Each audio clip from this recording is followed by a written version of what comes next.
Hello दोस्तों, कैसे हो आप लोग। आप सबका मेरे चैनल में स्वागत है।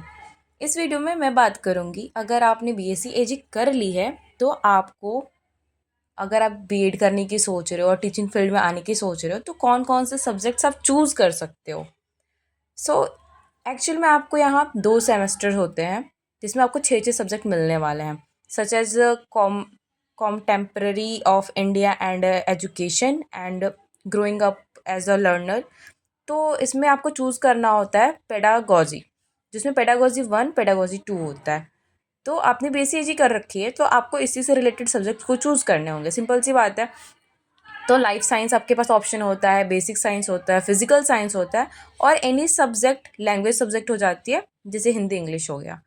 तो जो ये any subject such as Hindi English है तो उसे आपको हमेशा सेकंड में ही रखना होता है, उसे आप फर्स्ट में नहीं रख सकते हो। तो अकॉर्डिंग टू मी एंड जो मोस्टली लोग कर रहे हैं, क्योंकि मैंने ऐसे बहुत सारे लोगों से पूछा उसके बाद मैं ये वीडियो बना रही हूँ, तो उनके अकॉर्डिंग ये है कि अगर आपने बीएससी कर रखी है तो आपको बेसिक साइंस या फिर फिजिकल साइंस दोनों में से कोई एक रखना चाहिए। एंड आप अगर आप पेडागॉजी 1 में बेसिक साइंस चूज़ करते हो तो उसके साथ आपको आपका सेकंड पेपर रखना ही है हिंदी इंग्लिश, और लाइफ साइंस रख सकते हो।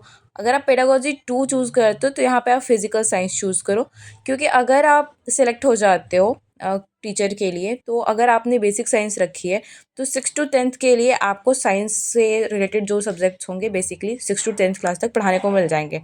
एंड अगर आपने अपना फिजिकल साइंस रखा होगा या फिर लाइफ साइंस रखा होगा तो आपको बायोलॉजी तो डेफिनेटली मिल जाएगी, आप बायोलॉजी के टीचर बन जाओगे।